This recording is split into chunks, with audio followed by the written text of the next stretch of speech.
Hey there, friends. Picture this. You're at a gathering, maybe a work event or a neighborhood barbecue, and you feel that familiar knot in your stomach. Your palms are sweaty, your mind's racing, and you're wondering how some people just glide through the room, charming everyone with a smile and a story. Ever been there? I know I have. That's where today's conversation comes in, because we're diving into the life-changing wisdom of Dale Carnegie, the guy who turned shy wallflowers into confident, charismatic go-getters. His tips? They're not just old-school advice. They're timeless, practical, and perfect for us middle-aged folks looking to level up our lives. So, grab a coffee, settle in, and let's talk about how to go from shy to shining, one step at a time. Let's start with a little story about Dale Carnegie himself. Born in 1888 on a farm in Missouri, Dale wasn't exactly Mr. Confidence from the get-go. He was a skinny kid, awkward, and so shy he'd rather hide in the barn than talk to strangers. Sound familiar? But here's the kicker. By the time he was an adult, he was teaching packed rooms how to win friends and influence people. His book, How to Win Friends and Influence People, published in 1936, has sold over 30 million copies worldwide. That's no small feat. Carnegie's secret?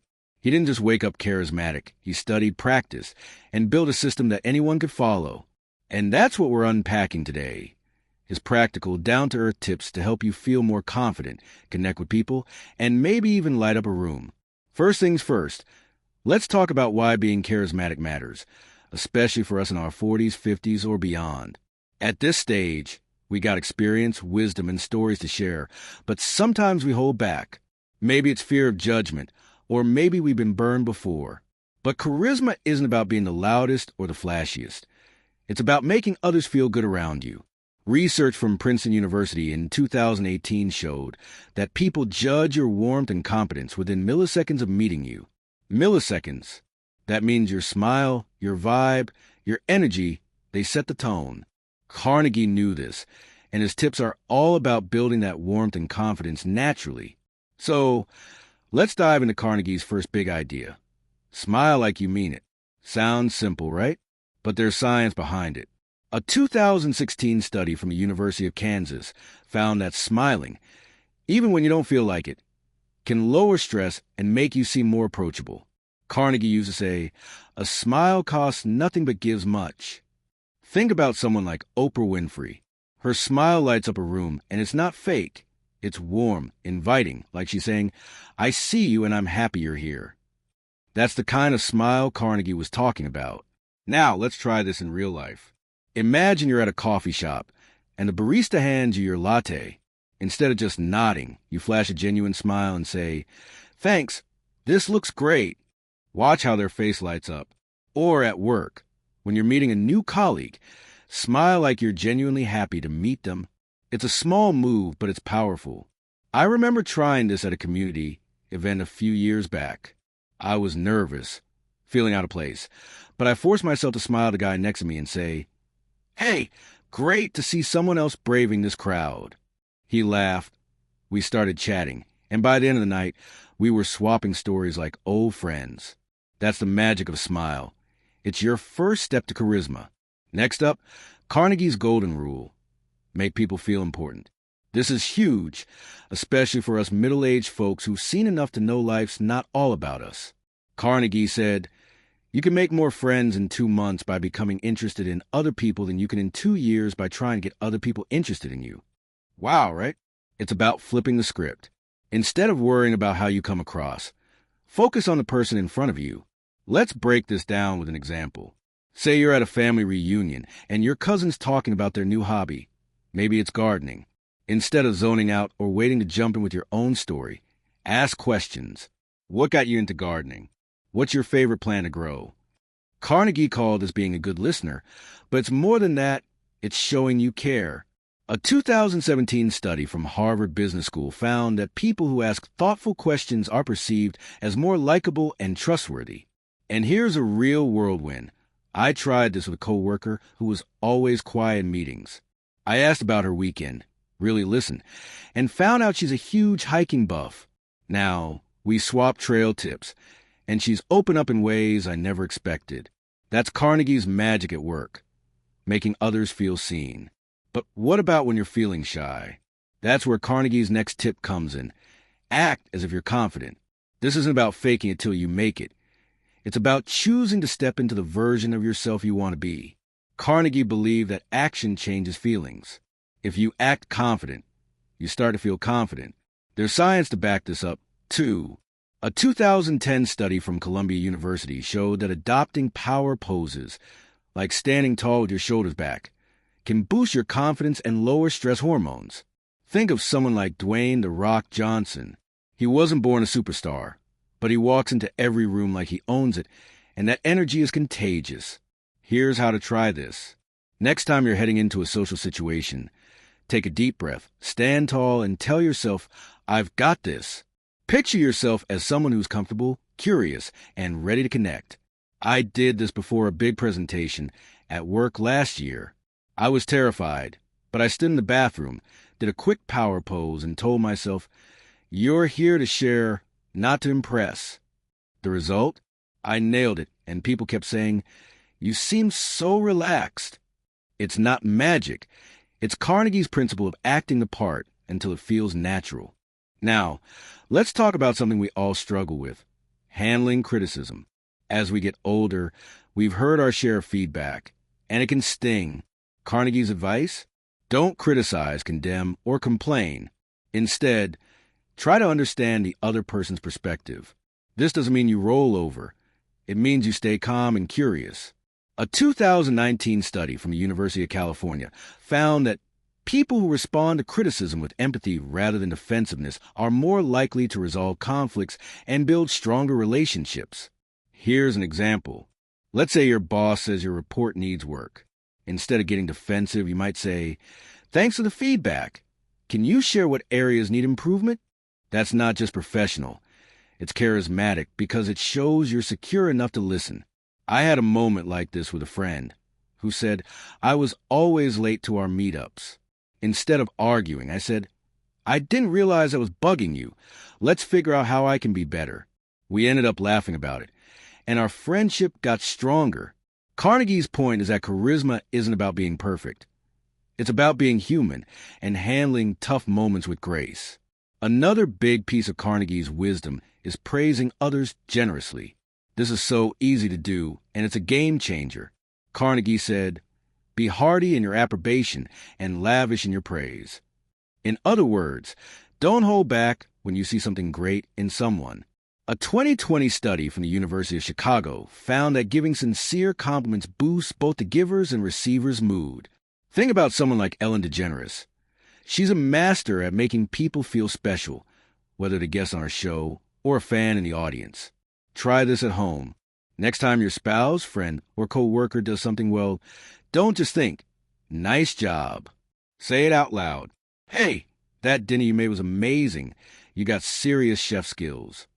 Or at work, "I really appreciate how you handled that client call. Super smooth." I started doing this with my kids' teachers. I'd send a quick note saying, "Thanks for making math fun for my son. He's loving it." The teachers were thrilled, and now we've got this great connection. It's a small habit, but it builds bridges and makes you someone people love to be around. Now, let's get into something super practical: how to start conversations. For a lot of us, walking into a room full of strangers feels like stepping into a lion's den. Carnegie's tip? Talk about the other person's interests. This ties back to making people feel important, but it's also about preparation. Before a social event, think about a few open-ended questions you can ask. Things like, "What's the best trip you've taken lately?" Or, "What's something you're really into right now?" These aren't just icebreakers. They're conversation starters that show you're curious. Let's say you're at a friend's party. Instead of standing by the snack table guilty, walk up to someone and say, "I heard you're into photography. What's the coolest shot you've taken?" I tried this at a work conference, asking a guy about his hometown. Turns out, he grew up in a small town like me, and we bonded over stories of county fairs and bad high school haircuts. Carnegie's point is that everyone has a story. Your job is to ask and listen. A 2015 study from the University of Arizona found that people who ask open-ended questions are seen as more engaging and likable. So, Next time you're nervous, just ask a question and let the other person shine. Another key to charisma is telling stories. Carnegie was a master storyteller, and he knew that stories connect people emotionally, whether it's a funny anecdote or a lesson learned. Stories make you relatable. Think about someone like Steve Jobs. His product launches weren't just about tech. They were about stories of innovation and dreams. You don't have to be a tech genius to do this. Just share a small, real moment from your life. For example, if you're talking about confidence, you might say, I used to be so shy at parties I'd hide in the kitchen. But one time, I forced myself to talk to just one person, and we ended up laughing about our love for cheesy 80s music. Now, I look for that one person at every event. That's a simple story, but it's relatable and it invites others to share. A 2018 study from Stanford University found that storytelling activates the same brain regions in both the teller and the listener, creating a sense of connection. So, don't be afraid to share your moments. They're what make you memorable. Let's talk about body language, because charisma isn't just what you say, it's how you say it. Carnegie didn't talk much about this directly, but his principles align with modern research. A 2021 study from UCLA found that nonverbal cues, like eye contact, nodding, and open posture, account for up to 55% of how people perceive you. Think about someone like Michelle Obama. Her warmth comes through in her gestures, her eye contact, the way she leans in when she listens. That's charisma in action. Here's a quick tip.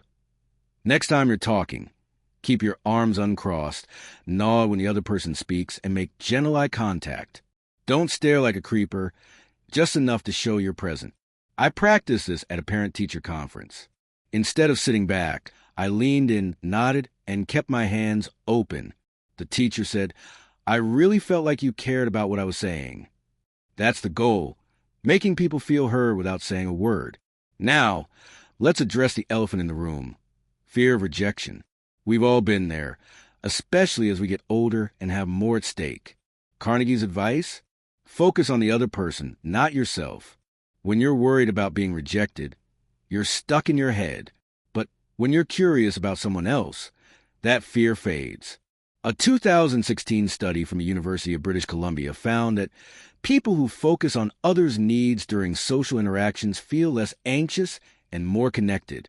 Here's how I put this into practice. I used to dread networking events. Felt like everyone was judging me. But I started using Carnegie's trick. I'd pick one person and make it my mission to learn something cool about them. At one event, I met a woman who ran a dog rescue. Instead of worrying about impressing her, I asked about her work, and we ended up talking for an hour.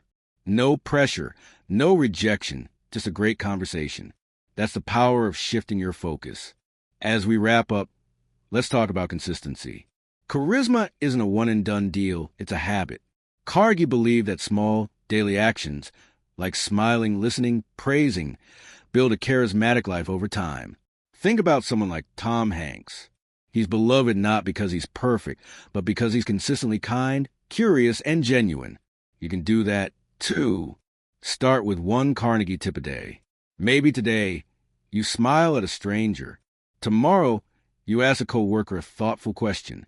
Over time, these habits become who you are. So where do you go from here? You don't need to overhaul your personality or become someone else. You're already enough. Carnegie's tips just help you shine brighter. Try this. Pick one tip from today. Maybe it's smiling more or asking better questions, and practice it for a week. See how people respond. See how you feel. I'll bet you'll notice a difference, not just in how others see you, but in how you see yourself.